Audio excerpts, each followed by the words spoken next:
My daughter laughed. My father-in-law built everything by himself, unlike you. I replied. Then I'll stop paying your bills.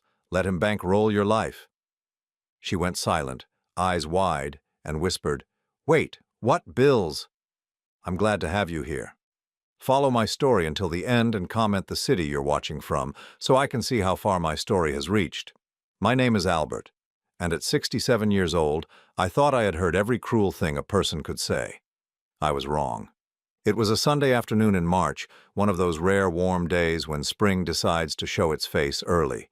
The kind of day Margaret used to love, when she would open all the windows and let the fresh air chase away the staleness of winter. I was sitting at my daughter Lillian's dining room table, surrounded by marble countertops and gleaming appliances that cost more than I made in 6 months, watching my grandchildren Emma and James play with toys that probably cost more than my monthly grocery budget. The house always made me feel small. Everything was oversized and expensive, from the crystal chandelier hanging above us to the leather furniture that squeaked when you moved. It smelled like expensive candles and cleaning products, nothing like the warm scent of home-cooked meals and lived-in comfort that Margaret had created in our little house all those years ago. Dad, you really should think about doing something with your life, Lillian said, her voice carrying that particular tone she had developed since marrying Richard. Sharp, dismissive, like she was speaking to a child who couldn't quite grasp simple concepts. She was cutting into her perfectly prepared roast, each slice precise and deliberate.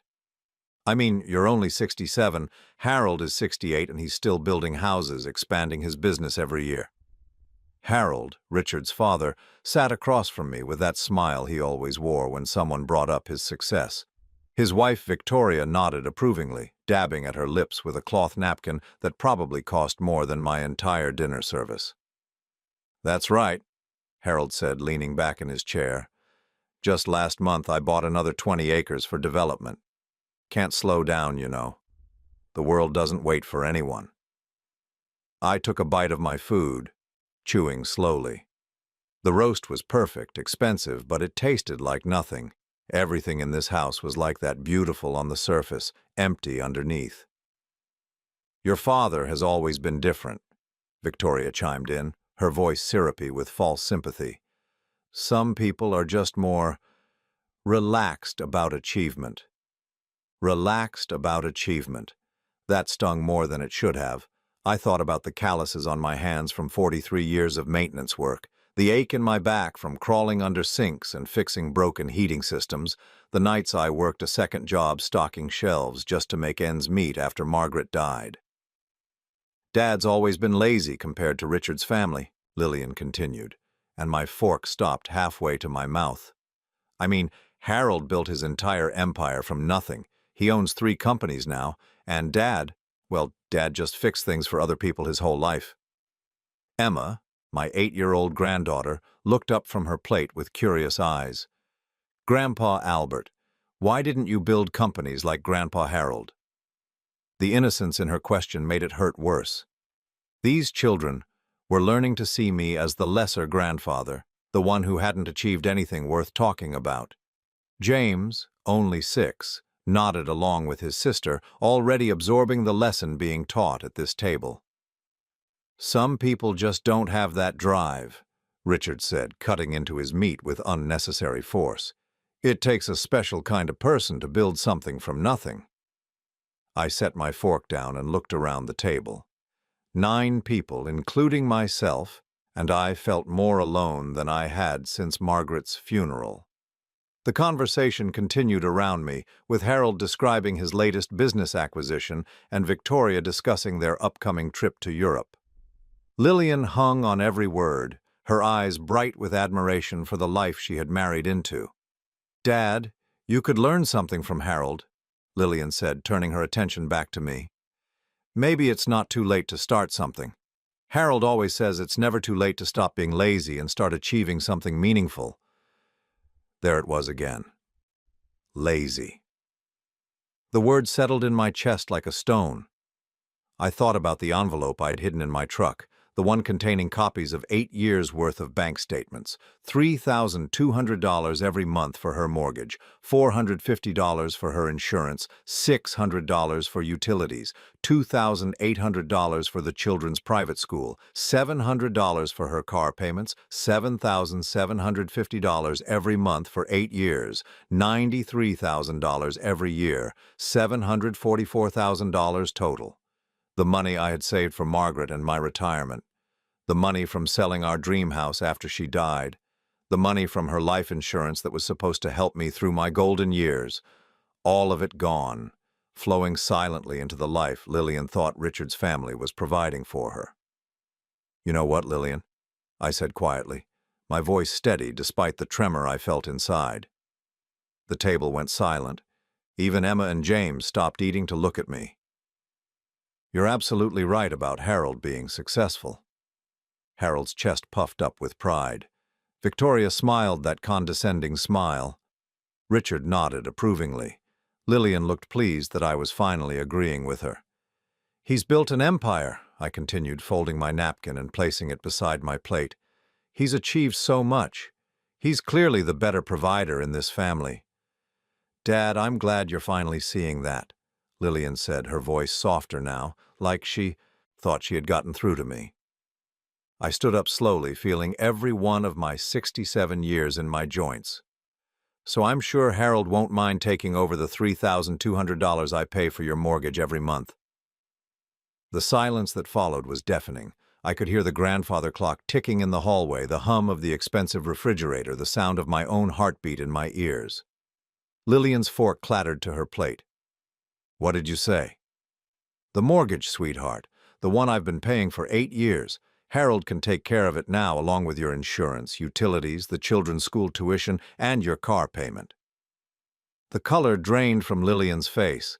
Richard straightened in his chair, his confident expression flickering for just a moment.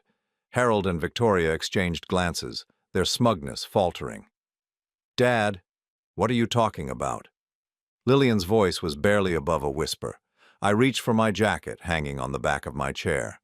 "I'm talking about the $7,750 I send to various companies every month to keep your life exactly as comfortable as it is right now." Lillian stood up so fast her chair scraped against the hardwood floor. "That's impossible. Richard handles all the bills. The mortgage comes out of our account." I looked at Richard, whose face had gone pale beneath his expensive tan. "Does it, son?" For the first time since I had known him, Richard seemed speechless. He opened his mouth, closed it, then looked away. "What bills, Dad?" Lillian asked, her voice shaking now. "What bills are you talking about?" I pulled on my jacket, taking my time with each button. Margaret had given me this jacket for Christmas 15 years ago. It was worn at the elbows now, but it was real, honest, earned through years of hard work and sacrifice. "All of them," I said simply. "Every single one that keeps this house running and your children in their fancy school." I walked toward the door, leaving behind the shocked silence and the half-eaten expensive meal. At the threshold, I turned back one last time. Emma and James stared at me with wide, confused eyes. Lillian stood frozen beside her chair, one hand gripping the table for support. Richard looked like a man watching his carefully constructed world begin to crack. "Harold," I said, nodding respectfully toward the man who had just spent an hour explaining why he was superior to me in every way. "I'm sure a successful businessman like yourself won't have any trouble picking up where a lazy man like me left off." I walked to my old pickup truck, got in, and drove away. In my rearview mirror, I could see the house growing smaller, but for the first time in 8 years, I felt like I was finally getting bigger. The phone started ringing before I even got home. I turned it off and drove in blessed silence, thinking about Margaret and wondering what she would say about what I had just done. I thought she might be proud. For the first time in a long time, I was standing up for myself, but as I pulled into my small apartment complex, I knew this was only the beginning. Tomorrow, Lillian would start digging, and she was going to discover just how deep the hole of her ignorance really went. I knew Lillian would call. What I didn't expect was for it to happen at 5:30 in the morning. The phone's shrill ring cut through the quiet of my small apartment like a knife. I had been lying awake since 4, staring at the ceiling and thinking about Margaret's recipe box, sitting on my kitchen counter. She used to make Sunday dinners that filled our little house with warmth and laughter. Nothing like the cold perfection of yesterday's meal. "Dad, what did you mean?" Lillian's voice was tight, strained like she had been crying. "About the bills." "What did you mean about the bills?" I sat up slowly, my back protesting after a restless night. Through my bedroom window I could see Mrs. Chen in the apartment across the courtyard, already tending to her small garden. She waved when she saw me, and I waved back. Simple kindness. I had forgotten how good that felt. "Good morning to you too, sweetheart." "Don't give me that," she snapped, then caught herself. "Please, Dad, just tell me what you meant. Richard is acting strange and won't give me straight answers. I've been up all night trying to understand what you said." I walked to the kitchen and put the coffee on. The morning ritual Margaret and I had shared for 26 years before cancer took her away. The familiar sounds of water heating and coffee brewing were comforting in a way Lillian's marble and granite palace could never be. "What did Richard tell you when you asked him about it?" A long pause. "He said you were confused, that you're getting old and maybe your memory isn't what it used to be." I almost laughed. Richard was smooth, I had to give him that. "My memory is fine, Lillian. Crystal clear, actually." "Then explain it to me, please." I could hear desperation creeping into her voice, and despite everything, it tugged at my heart. She was still my little girl, the one who used to crawl into bed with Margaret and me during thunderstorms, the one who insisted on helping me fix things around the house, even though she was too small to hold the tools properly. "Your mortgage payment is $3,200 a month," I said quietly. "It comes out of an account I set up 8 years ago. The payment is automatic, every 15th of the month." "That's impossible. Richard showed me our bank statements. Our mortgage comes out of our joint account." "Check your statements again, sweetheart. Really check them. Look at the dates, the amounts." I heard papers rustling in the background, drawers opening and closing. She was in Richard's office, I realized. The place he had told her she didn't need to worry about because he handled all the complicated financial stuff. "Dad, I'm looking at our mortgage statements right now. They show payments coming from our account every month." "What's the account number on the statements?" More rustling papers. A long silence, then, in a voice barely above a whisper, "I don't understand. This isn't our account number."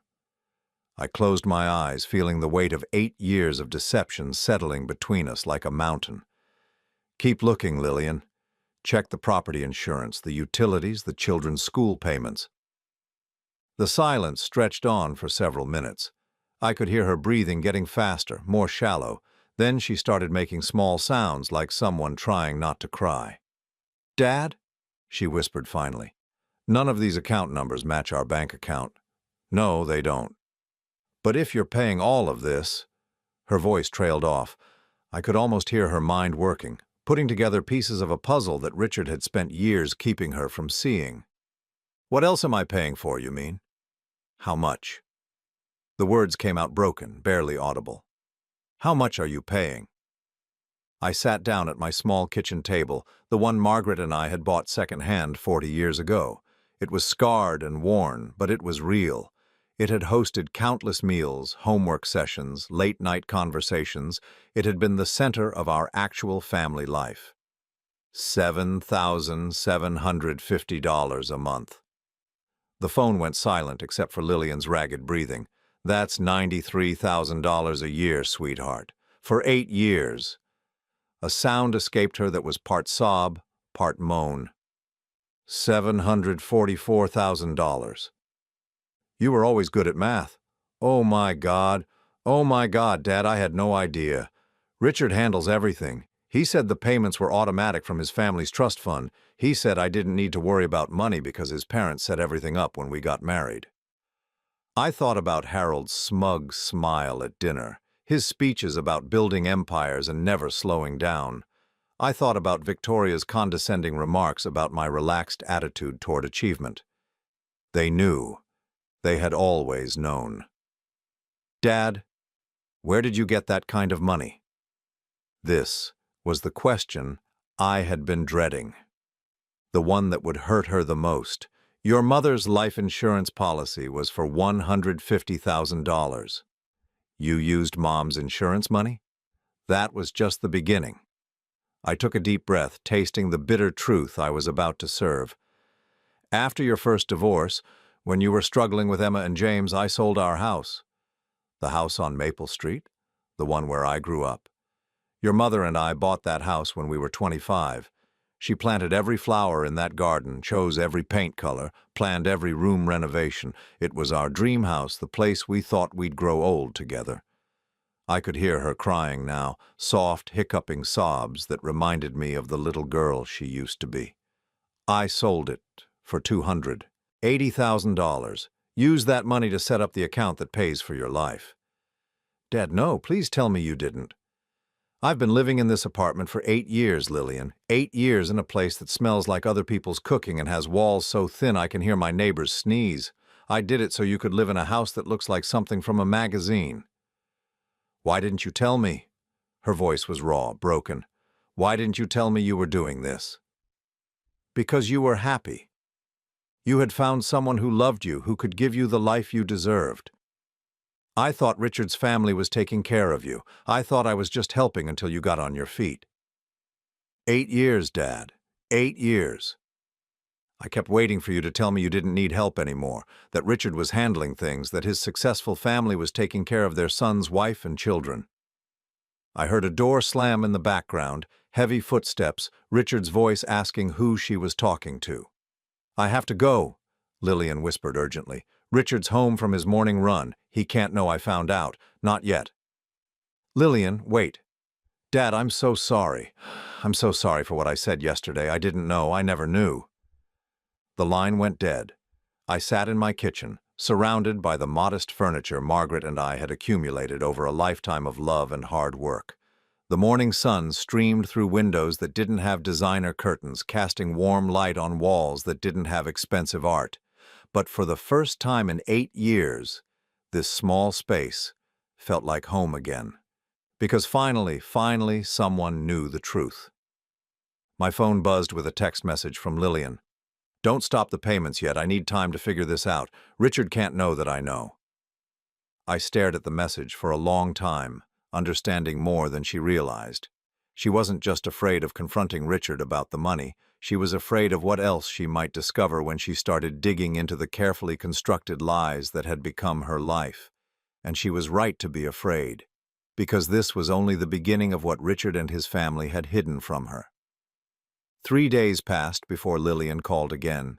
3 days during which I went about my simple routine, morning coffee, reading the newspaper Mrs. Chen shared with me, tending to the small herb garden I had started on my fire escape. Margaret always said I had good hands for growing things. It was one of the few talents I had that didn't involve fixing what others had broken. When the phone finally rang, I was sitting in my worn recliner, the one Margaret and I had bought for our first apartment 45 years ago. It was ugly brown corduroy now, patched in several places, but it still held the shape of our bodies, the memory of countless evenings spent together. Dad, I need to see you. Lillian's voice was different now, hollow, like something fundamental had broken inside her. Can I come over? Of course, sweetheart. Richard thinks I'm grocery shopping. I told him I needed to get out of the house for a while. He keeps watching me, Dad, like he knows I know something. An hour later, she stood in my doorway looking like a stranger. Gone was the perfectly styled woman from Sunday dinner. Her hair was pulled back in a messy ponytail, her eyes were red and swollen, and she wore jeans and a simple sweater instead of the designer clothes I had grown accustomed to seeing her in. "This is where you live?" she asked, stepping into my small living room. Her voice held a note of shock I hadn't expected. "For 8 years now." She turned slowly, taking in the second-hand furniture, the small television on a wooden stand, the collection of Margaret's books still arranged on makeshift shelves. Her eyes stopped on the kitchen table, visible through the doorway.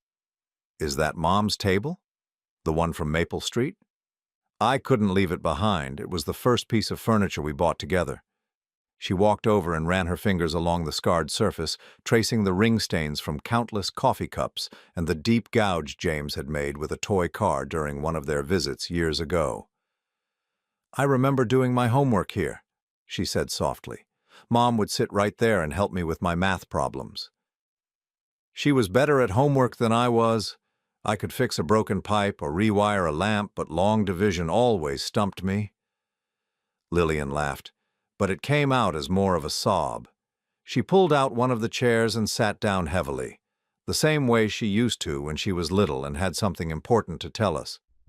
"Dad, I've been going through everything, every bank statement, every bill, every document Richard has in his office." She pulled a manila folder from her purse and set it on the table. "I found all of it." I sat down across from her, the same place I'd occupied for thousands of meals with Margaret, hundreds of conversations with Lillian when she was growing up. "The mortgage isn't just in your name, Dad. The whole house is in your name. Richard and I don't own anything. We're essentially living in a house you bought for us." I had hoped she wouldn't dig that deep, but I knew Lillian. When she set her mind to something, she was thorough. It was a trait she had inherited from Margaret. "After your divorce from Michael, you were struggling. You had 2 babies, no job, and Michael wasn't paying child support like he was supposed to." I remember that time. It was awful. I was so scared I was going to lose Emma and James, that I wouldn't be able to provide for them. "You called me one night crying. It was 3 in the morning, and you said you had just put the babies to bed in an apartment with no heat because you couldn't pay the gas bill." Lillian closed her eyes, the memory clearly painful. I felt like such a failure. "You weren't a failure. You were 23 years old with 2 babies and an ex-husband who had disappeared. You were doing the best you could. But you fixed it. You always fixed everything." I looked down at my hands, folded on the table between us. These hands that had worked so many jobs, fixed so many problems, signed so many checks. "Your mother had a jewelry box. Do you remember it? The one with the ballerina that spun around when you opened it? She kept it on her dresser. Inside that box, she kept the pearl necklace her grandmother had given her. It was the only valuable thing she owned, passed down through 3 generations of women in her family." Lillian's face went pale.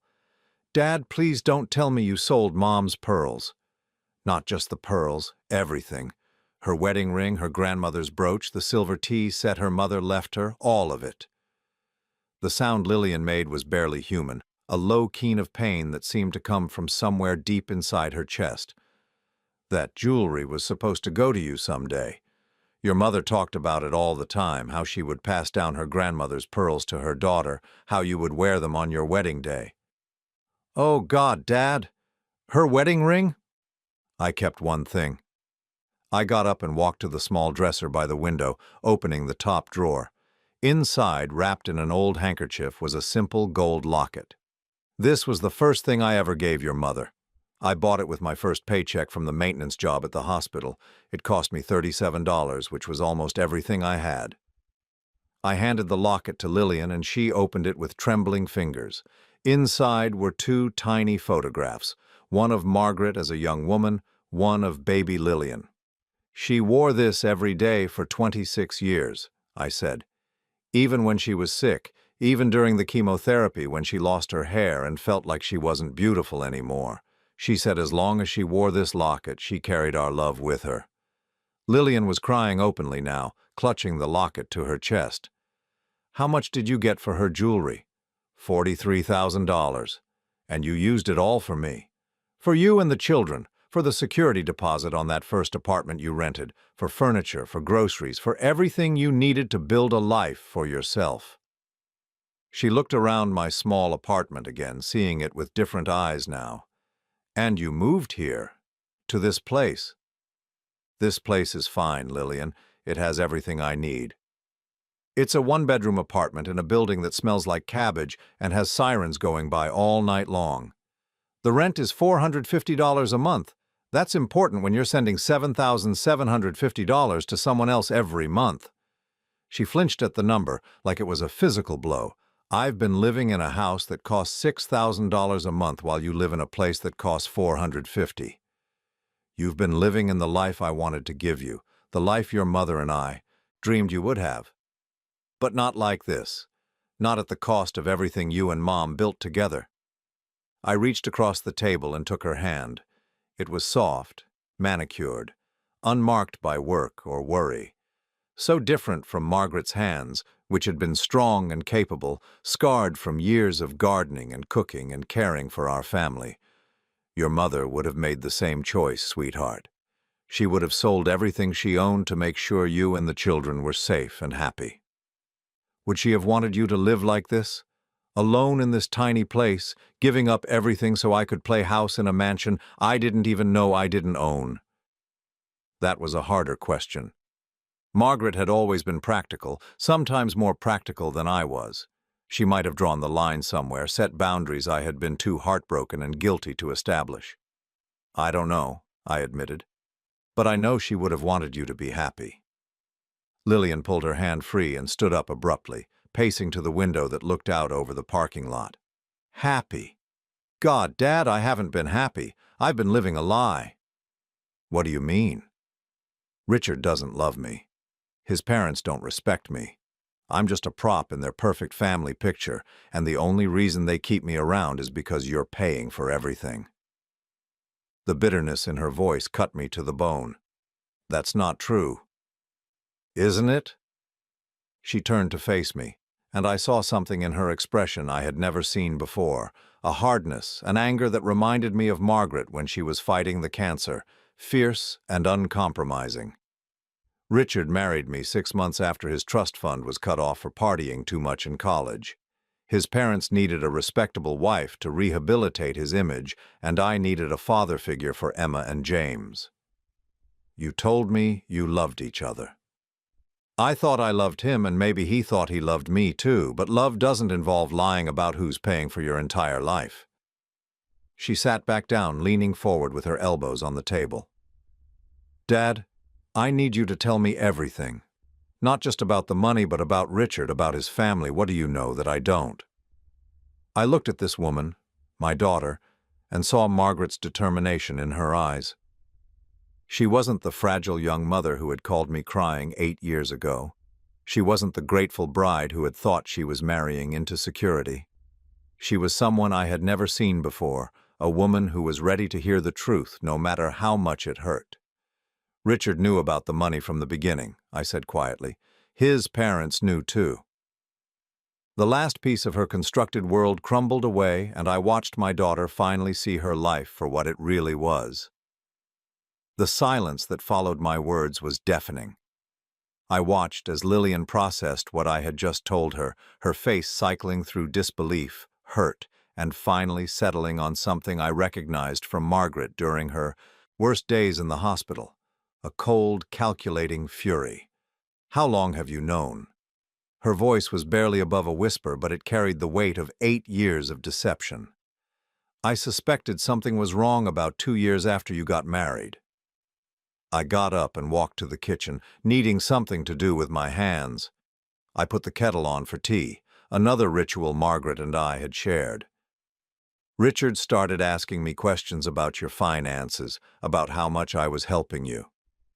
What kind of questions? Innocent ones at first. He would mention how grateful you both were for my help with the temporary expenses while he got established in his father's business. He always made it sound like it was just for a few months until the trust fund kicked in or until his salary increased. I brought 2 cups of tea to the table, the same mismatched set Margaret and I had used for decades. Nothing like the fine china Lillian served tea in now, china that I had indirectly paid for.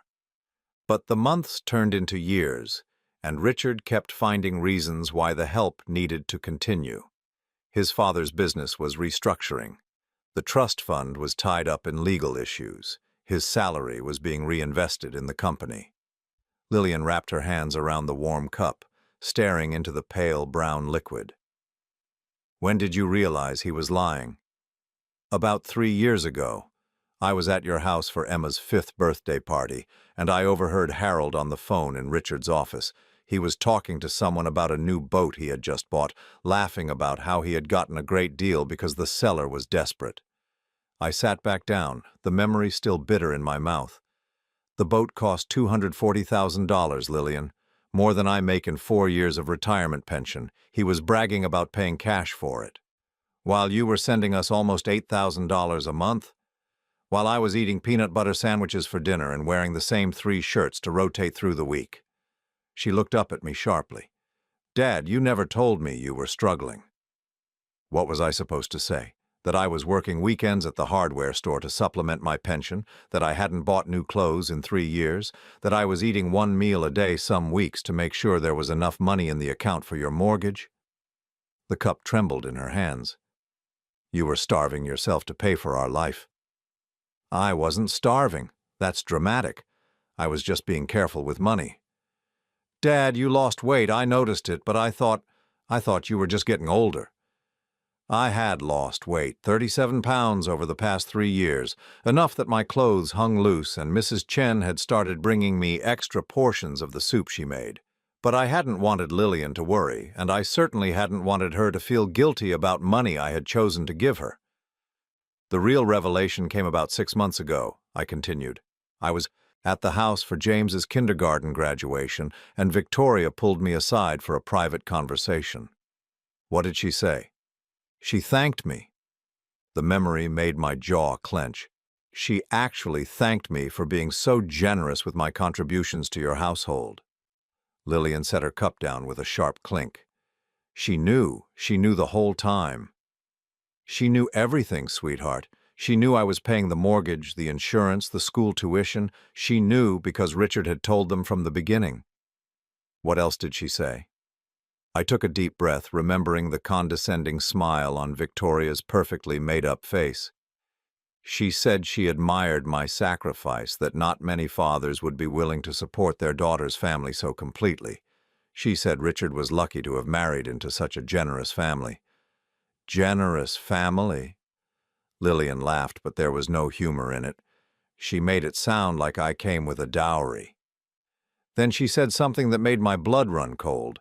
She said she hoped I would continue to be understanding about the situation because Richard and their family had grown accustomed to the current arrangement. The current arrangement. Those were her exact words, like my life savings were just a business contract they had negotiated. Lillian stood up and began pacing again, her movements sharp and agitated. They played me for 8 years. 8 years of making me feel grateful, making me feel like I had married up, like I was lucky to be accepted into their family. There's more. She stopped pacing and turned to face me. How much more can there be? The day after Victoria's little speech, I decided to do some research. I went to the county courthouse and looked up property records, business filings, financial disclosure documents. I walked to the small desk in the corner where I kept important papers and pulled out a thick folder. Harold's construction business is worth over $4 million. Richard is listed as a full partner, not an employee. His salary last year was $187,000. $187,000. Lillian's voice was flat with shock. The family trust fund Victoria mentioned, the one that was supposedly tied up in legal issues, it's worth $2.3 million, and Richard has been receiving quarterly distributions of $45,000 for the past 4 years. I spread the documents across the table, official papers with official seals that told the story of a family with more money than they could spend in a lifetime. They weren't helping you transition to financial independence, Lillian. They were using my money to subsidize their lifestyle while making you think you were dependent on their generosity. How? Her voice cracked. How does that even work? Every month, Richard takes money out of the family accounts. Money he tells his parents is going toward your household expenses, but instead of paying your bills, he puts that money into investments, luxury purchases, savings accounts. I pointed to one of the documents. 3 months ago, he bought $50,000 worth of stock. Last year, he purchased a $28,000 watch, all while I was paying your actual living expenses. He's been stealing from you. Not stealing exactly, more like money laundering. using my payments to free up his family's money for other things while telling you that their money was supporting you." Lillian sank back into her chair, her face pale. "The vacation to Tuscany last summer. Richard said it was a gift from his parents, a second honeymoon. Probably paid for with money he saved by not paying your mortgage that month. The children's ski lessons, Emma's dance classes, James's baseball equipment, everything Richard said was covered by the family budget. Everything Richard knew I was actually paying for." She buried her face in her hands. "I thanked him, Dad. I thanked him for being such a good provider. I told him how grateful I was that he took such good care of us. You had no way of knowing. I should have asked questions. I should have insisted on seeing the financial documents, on understanding how our life was being paid for. Richard made sure you didn't need to ask questions. He handled everything, kept you comfortable and ignorant, made you feel like finances were too complicated for you to understand. While they were all laughing at me behind my back. While they were all laughing at both of us. The foolish old man throwing away his retirement money and his naive daughter who never thought to look behind the curtain." Lillian looked up at me with tears streaming down her face. "Dad, I'm so sorry. I'm so sorry for what I said at dinner, for believing their lies about you being lazy, for not seeing what you were sacrificing for us. You don't need to apologize for being manipulated by experts." "Yes, I do. Because somewhere inside I wanted to believe I deserved that life. I wanted to believe I had married someone successful, someone who could give me everything I never had growing up." "You deserve better than what you had growing up. Your mother and we did our best, but we couldn't give you the things Richard's family could. You gave me love. You gave me security. You gave me parents who sacrificed everything for my happiness." She reached across the table and gripped my hand. "Richard's family gave me lies wrapped in expensive paper. What are you going to do now?" "I don't know. I don't know anything anymore." She wiped her eyes with the back of her hand.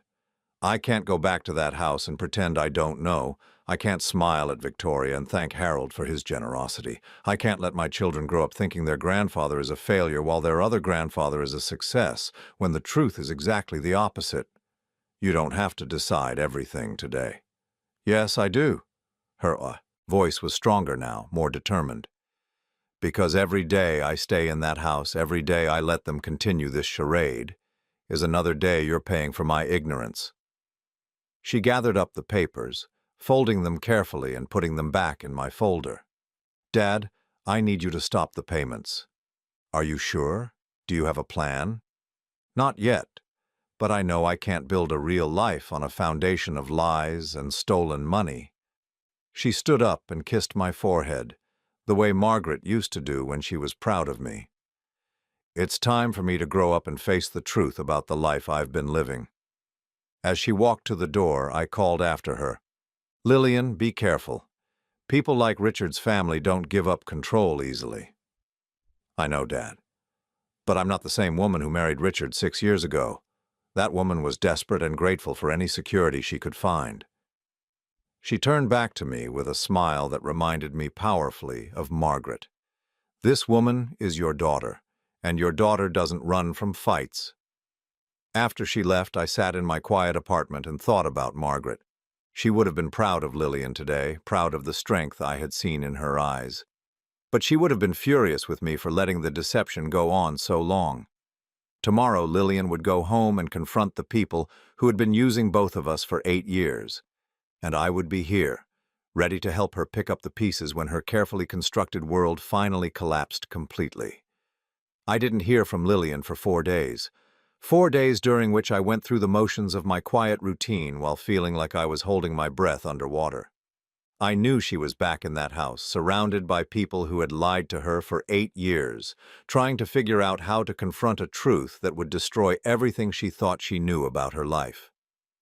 On Thursday evening, as I was washing dishes in my small kitchen sink, my phone rang.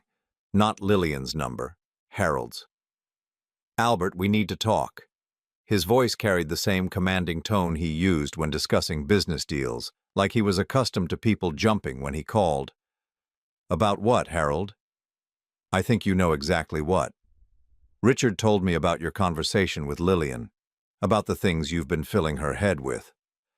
I dried my hands slowly, taking my time. Margaret always said the person who stays calm in a fight usually wins it. I haven't filled her head with anything except the truth. The truth? Harold laughed, but there was no humor in it. The truth is that you've been enabling your daughter's dependency instead of teaching her to stand on her own feet. We've been trying to help her become independent. By lying to her about who pays for her life? By giving her the dignity of believing she was contributing to a partnership instead of being a charity case. The casual cruelty of his words hit me like a physical blow. Charity case. That's how he saw Lillian, how his entire family saw her. Not as Richard's wife, not as the mother of their grandchildren, but as someone they were doing a favor by allowing to exist in their orbit. Harold, I'm going to hang up now. Wait. His tone shifted, becoming more conciliatory. Look, Albert, I understand you're upset, but think about what's best for everyone here. Lillian is happy, the children are thriving, Richard loves his family. Why destroy all of that over money? Because it's built on lies. All relationships involve some level of discretion about financial matters. Victoria doesn't need to know exactly how much I spend on my golf membership. Richard doesn't need to burden Lillian with complicated family business arrangements. This isn't a golf membership, Harold. This is 8 years of deception about who's supporting her family. And what good will it do anyone for her to know? Will it make her happier? Will it improve her children's lives? Or will it just salve your wounded pride? That stung because there was a grain of truth in it. Part of me was angry about being dismissed as lazy and unsuccessful while unknowingly funding their lifestyle. But that wasn't why I had told Lillian the truth. She deserves to know reality from fantasy. Reality is that she has a beautiful home, healthy children, and a husband who adores her. Fantasy is thinking that destroying all of that will somehow make her life better. I was quiet for a moment, thinking about Lillian's face when she realized the extent of the deception, the pain, the betrayal, the way her whole world had shifted beneath her feet. Harold, are you going to tell her the truth about Richard's finances? What truth? That he's successful? That our family is well established? She knows these things. That he makes $187,000 a year plus quarterly trust fund payments of $45,000, that your family is worth millions, that every penny I send could easily be covered by what he makes in 6 weeks. Silence on the other end of the line. She's going to find out eventually, I continued. The question is whether you want to tell her yourselves or have her discover it the way she discovered everything else. You're making a mistake, Albert. Lillian isn't as strong as you think she is. This kind of upheaval, this kind of financial uncertainty, it could destroy her. What could destroy her is learning that the people she trusted most have been lying to her face for 8 years. Think about the children, Albert. Think about Emma and James. Do you really want to put them through their parents' divorce? Do you want to take them away from the only stable home they've ever known? And there it was, the threat I had been expecting. Harold wasn't just trying to protect his family's deception, he was threatening to make me the villain in whatever chaos followed. I'm hanging up now, Harold. Albert, if you continue down this path, you'll lose your daughter and your grandchildren. Is your pride worth that? I ended the call and sat down heavily in my recliner. Margaret's picture sat on the side table next to me, taken on our 20th wedding anniversary. She was laughing at something I had said, her eyes bright with joy and mischief. What would she tell me to do? The answer came to me immediately. She would tell me to protect our daughter, even if it meant protecting her from a comfortable lie. Margaret had never believed in sugarcoating reality. She had told Lillian about death when the goldfish died, about divorce when her friend's parents split up, about cancer when her own diagnosis came. Truth, even painful truth, was always better than beautiful lies. My phone buzzed with a text from Lillian. Can you come to the house tomorrow at 2 p.m.? It's time. I stared at the message for a long time before responding, Are you sure you're ready for this? Her reply came immediately, No, but I'm doing it anyway. The next afternoon, I pulled into the circular driveway of the house I had been paying for without ever truly seeing. It was even more impressive in the daylight, sprawling, expensive, designed to intimidate, the kind of house that announced its owner's success to everyone who passed by. Lillian met me at the door, and I barely recognized her. She was dressed simply in jeans and a sweater, her hair pulled back, no makeup. She looked younger somehow, more like the girl I remembered from before her first marriage fell apart. "They're all here," she said quietly. "Richard, Harold, Victoria. The children are at school." "How much do they know?" "Richard knows I found the financial documents. I told him I wanted to have a family meeting to discuss our household budget going forward." Her mouth curved in a bitter smile. "He thinks I want to renegotiate the terms of your support." I followed her through the marble foyer, past the expensive artwork and designer furniture that I now knew I had indirectly purchased. The irony wasn't lost on me. I was walking through a museum of my own financial sacrifice. The family was gathered in the living room, arranged like they were conducting a board meeting. Harold sat in the largest chair, Victoria perched beside him on the sofa, Richard standing by the fireplace with his arms crossed.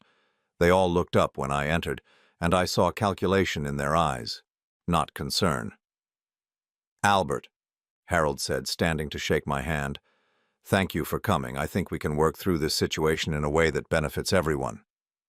I didn't shake his hand. Instead, I sat down in the chair Lillian indicated, directly across from the family that had been using my grief and love as a personal ATM for 8 years. "Lillian tells us there's been some confusion about the financial arrangements," Victoria said, her voice dripping with false sympathy.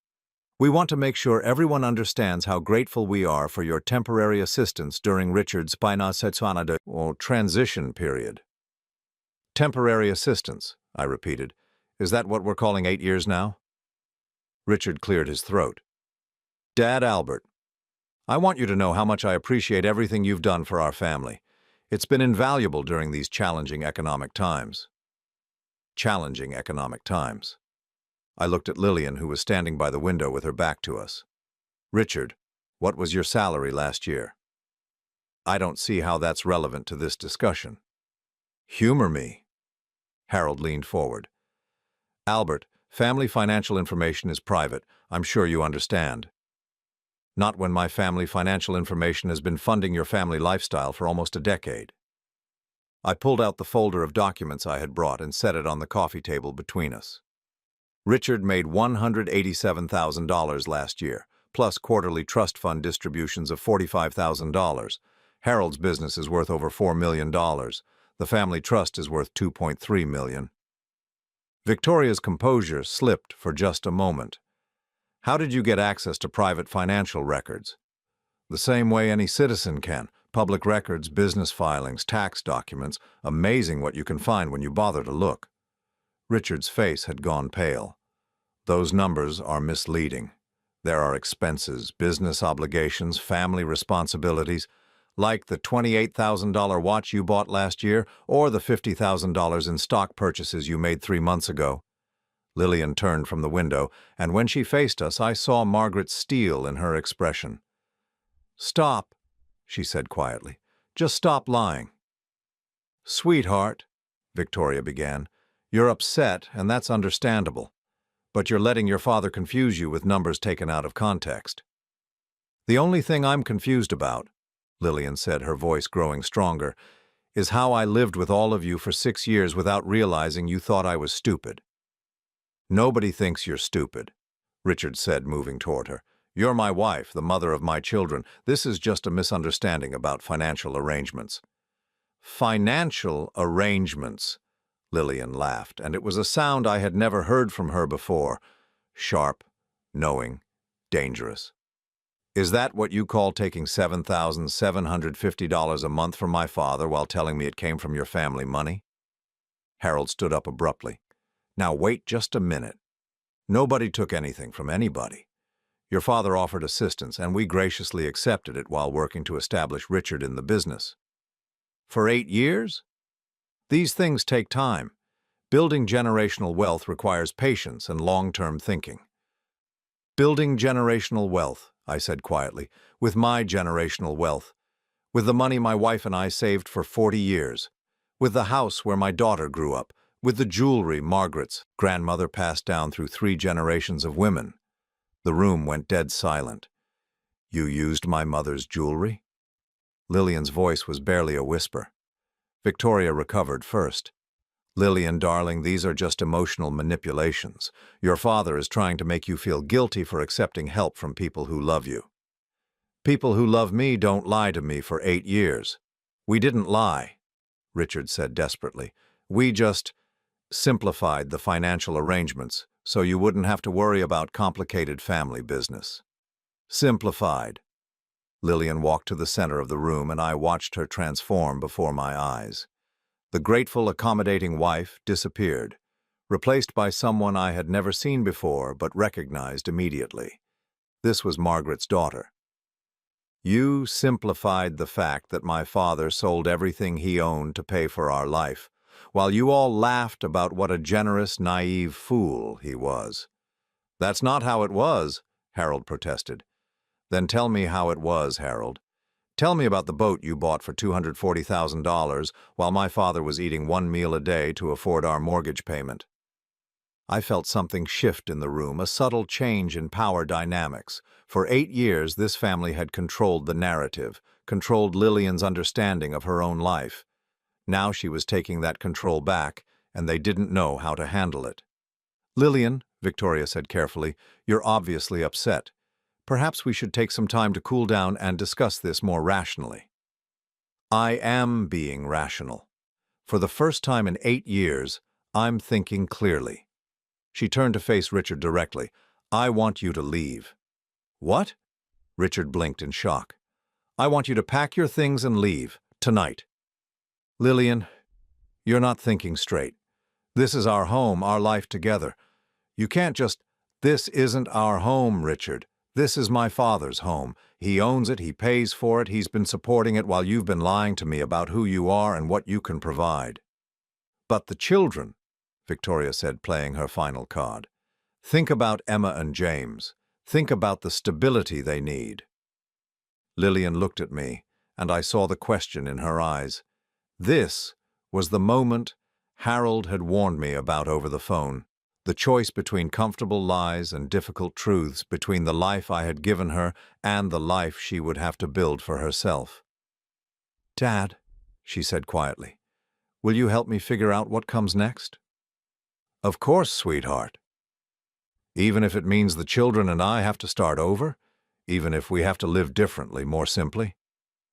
I thought about Margaret's recipe box sitting on my kitchen counter, about the meals we had shared at our scarred table, about the laughter that had filled our modest house on Maple Street. Real joy didn't require marble countertops. Especially then, I said. Lillian nodded and turned back to Richard's family. You have 1 hour to pack and leave, all of you. Lillian, you're making a terrible mistake, Harold said, his voice hard, now that persuasion had failed. You have no idea how to live without our support. You're right, she said calmly. I have no idea how to live without support. But I'm about to learn how to live without lies. As Richard's family filed out in stunned silence, I watched my daughter reclaim her life. It wouldn't be easy, it wouldn't be comfortable, but for the first time in 8 years it would be real. And that, Margaret would have told us both, was worth more than all the marble and crystal money could buy. 6 months later, I was standing in the kitchen of a modest 2-bedroom house on Elm Street, 3 blocks away from where Margaret and I had raised Lillian. The house was 60 years old, with creaky floors and windows that stuck when it rained, but it had something the mansion never possessed. It felt like home. Grandpa Albert, can you help me with this recipe? Emma asked, standing on a step stool beside me, flour dusting her dark hair. She was holding Margaret's recipe card for chocolate chip cookies, the paper yellowed with age and stained from decades of use. What's the problem, sweetheart? It says 1 cup of butter, but I don't know how to measure butter. I showed her how to pack the butter into the measuring cup, the same way Margaret had taught me 45 years ago, and the same way I had taught Lillian when she was Emma's age. These small rituals, passed down through generations, meant more than all the expensive toys and designer clothes Richard's family had provided. "Why do we make cookies from scratch when we could just buy them?" James asked from his seat at the kitchen table, where he was supposedly doing homework but actually watching us cook. "Because homemade cookies taste like love," I said, repeating something Margaret used to say. "Store-bought cookies just taste like sugar." Through the kitchen window, I could see Lillian in the small backyard, hanging laundry on a line strung between two oak trees. She was wearing jeans and an old sweater, her hair tied back with a rubber band, and she was humming something under her breath. I hadn't heard her hum in years. The divorce had been finalized 3 months ago. Richard had fought it initially, claiming Lillian was having some kind of breakdown, but when she presented evidence of his family's 8-year deception, his lawyer had advised him to settle quickly and quietly. The custody arrangement gave Lillian primary custody, with Richard having visitation every other weekend. Visits that took place at his parents' estate, since he had moved back in with Harold and Victoria after the separation. The financial settlement had been complicated. Since the house was in my name and I had been paying all the expenses, there was very little marital property to divide. Richard kept his trust fund and his position in his father's business. Lillian kept her self-respect and her relationship with me. "Dad, can you set the table?" Lillian called through the screen door. "Dinner's almost ready." We were having pot roast, made in the same slow cooker Margaret and I had used for 20 years. Nothing fancy, nothing that required special ingredients or complicated techniques. Just good food made with care, shared around a table where everyone belonged. The kitchen table came from a second-hand furniture store, solid wood with mismatched chairs. Lillian and the children had painted different colors during a weekend project. It wasn't elegant, but it was sturdy and real, a place where we could gather without pretense or performance. "Can we light the candles?" Emma asked, pointing to the simple white candles in plain glass holders that Lillian had placed in the center of the table. "Of course." As I lit the candles, I thought about all the elaborate dinner parties I had attended at the mansion, with crystal glasses and silver flatware and conversations that felt more like negotiations than family discussions. This simple meal in this modest house with my daughter and grandchildren who finally knew the truth about their lives felt like a celebration. Lillian came inside, bringing the scent of autumn air and laundry soap. She had put on a little weight since the divorce. Color had returned to her cheeks, and the tension that had lived in her shoulders for years had finally disappeared. "How was work today?" I asked as we settled around the table. "Good. Busy." She had taken a job at a local real estate office, working as an assistant while she studied for her license. The pay wasn't much, but it was honest work that belonged entirely to her. "I think I'm going to pass the exam next month." "Of course you will. You've always been smart about everything except men." Emma giggled. "Grandpa Albert, you're not supposed to say things like that." "Your grandfather is allowed to speak the truth in his own house," Lillian said, smiling, "even when the truth is inconvenient." The truth. It had become our family motto over the past 6 months. No more polite lies, no more convenient omissions, no more protecting each other from reality. It was sometimes uncomfortable, but it was clean. "Speaking of truth," I said, reaching into my pocket, "I have something for you." I pulled out a small jewelry box, worn velvet with a tarnished clasp. Inside, nestled in faded silk, was Margaret's locket, the one I had kept when I sold everything else. Lillian's eyes filled with tears. "Dad, you don't have to—" "Yes, I do. This was meant to be yours. Your mother always intended for you to have it." She lifted the locket from the box with trembling fingers, opening it to reveal the tiny photographs inside, Margaret as a young woman, baby Lillian in her christening dress. "I remember when Mom showed me this," she whispered. "She said someday I would understand why she wore it every day." "And do you understand now?" Lillian fastened the chain around her neck, the locket settling just below her collarbone where Margaret's had rested for 26 years. "She wore it because love isn't about what you can buy or what you can provide. It's about choosing to stay, choosing to sacrifice, choosing to put someone else's happiness before your own comfort. Smart girl, just like your mother. Can I see? Emma asked, leaning over to examine the locket. Who are the people in the pictures? That's your grandmother Margaret when she was young, Lillian said, showing her daughter the tiny faces. And that's me when I was a baby, about the same age James was when you first met him. She's pretty, Emma said seriously. She looks like you, Mama. I hope so, sweetheart. As we ate our simple dinner, the conversation flowed naturally between homework and weekend plans and Emma's upcoming dance recital. Normal family topics discussed without the undercurrent of tension and performance that had characterized meals at the mansion. Grandpa Albert, James said, pushing peas around his plate. Why don't we live in the big house anymore? It was a question he had asked several times since the move, and each time Lillian and I tried to give him an age-appropriate explanation about how sometimes families need to make changes, how bigger isn't always better, how what matters most is being together and being honest with each other. Do you miss it? I asked him. James considered this seriously, the way 6-year-olds do when they're really thinking about something. I miss my big bedroom and the pool. But I like eating dinner with you every night better than having a pool. Why's that? Because when we lived in the big house, everyone was always busy or angry or talking about grown-up things I didn't understand. Here, we just talk about regular stuff and laugh and make cookies. Out of the mouths of babes. The mansion had provided luxury, but this house provided something far more valuable: presence. Real attention, real conversation, real connection. After dinner, while Lillian helped the children with homework at the kitchen table, I sat in my recliner in the living room.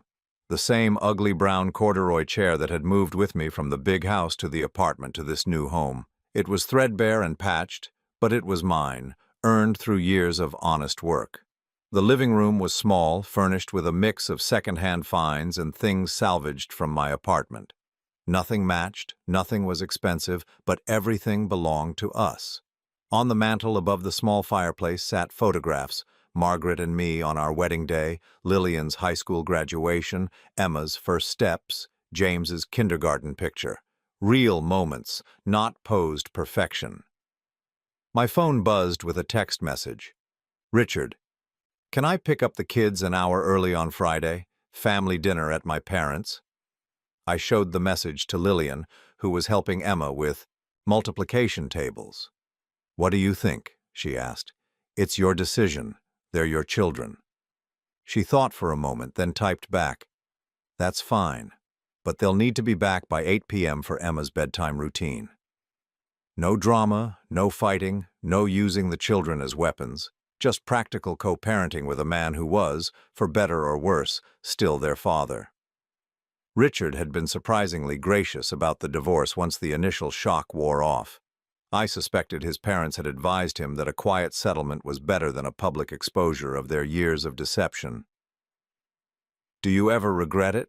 I asked Lillian after the children had gone to bed, and we were sitting on the front porch, sharing a cup of tea and watching the stars appear in the clear October sky. Regret what? The divorce? Moving out of the mansion? Finding out the truth? All of it. Your life is much harder now. You work full-time, worry about money, have to make decisions you never had to think about before. She was quiet for a long time, rocking gently in the wooden chair I had found at a yard sale and repaired myself. Dad, do you remember what it was like when Mom was sick? Those last few months when we knew the cancer was winning? Of course. Do you remember what she said about pain? About how physical pain was easier to bear than living a lie? I did remember. Margaret had refused the strongest pain medications because they made her confused, disconnected from reality. She said she would rather face death with clear eyes than live in comfortable delusion. She said the truth might hurt, but lies would kill you slowly from the inside.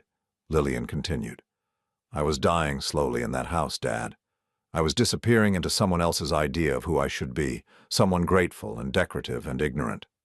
And now I know who I am. I'm a woman who works hard for what she has, who raises her children with honesty, who doesn't accept charity disguised as love. She reached over and took my hand. I'm your daughter, and Margaret's daughter, and that's something to be proud of. We sat in comfortable silence, watching Mrs. Patterson across the street tend to her flower garden under the porch light. This neighborhood was full of people like us. Working families, retirees, single mothers, elderly couples who had built their lives on love and labor rather than inheritance and privilege. Dad, there's something I want to tell you. What's that? I've been saving money. From my job, from cutting expenses, from being careful with every dollar. She pulled an envelope from her pocket. It's not much yet, but it's a start. Inside the envelope were $2,700 in cash and a handwritten note. Payment 1 toward a debt that can never be fully repaid, but will be honored for the rest of my life. Thank you for sacrificing everything so I could learn the difference between what I wanted and what I needed. Your grateful daughter. I tried to hand the envelope back to her, but she wouldn't take it. Lillian, you don't owe me anything. Everything I did because I love you. I know that. And everything I'm doing now, I'm doing because I love you too. Because you deserve to have someone take care of you for once, instead of always being the one who takes care of everyone else. I thought about Margaret, about how proud she would be of both of us in this moment. Her daughter, strong and independent and honest. Her husband finally allowing himself to be loved in return. There's something else, Lillian said. I've been thinking about Thanksgiving, about starting some new traditions. What kind of traditions? The kind where we make dinner together, where the children learn your stories and Margaret's recipes, where we give thanks for what we actually have instead of what we think we deserve. I looked at this house, small and imperfect and real. I thought about my daughter, working hard and building a life based on truth instead of comfortable lies. I thought about my grandchildren, learning that love means presence, not presents. I think your mother would like that very much, I said. As we prepared to go inside, Lillian stopped and looked back at me. Dad, do you know what the best part is about living here? What's that? When I wake up in the morning, I know exactly where I am, how I got here, and who I am. For the first time in 8 years, I'm not confused about my own life. Inside the house, I checked on Emma and James, both sleeping peacefully in their small shared bedroom. Their toys were second-hand, their clothes came from discount stores, and their lives were infinitely richer than they had been in the mansion. Before I turned out the light, I whispered the same prayer Margaret and I had said over Lillian's bed when she was small. Thank you for this child, for this day, for this love that costs everything and is worth even more. In my own small bedroom, I placed the envelope from Lillian on my dresser next to Margaret's picture. $2,700. A fraction of what I had spent over 8 years, but it represented something far more valuable than money. It represented my daughter's freedom, her self-respect, her understanding that love isn't something you buy or something you're grateful for. It's something you give and receive with equal dignity. For the first time since Margaret died, I fell asleep without worrying about anyone else's happiness, but my own. And my happiness, I had finally learned, came not from what I could provide for others, but from who I could be with the people I loved. The sacrifice had been silent for 8 years. But the liberation was everything Margaret had taught me love should be, honest, present, and absolutely free.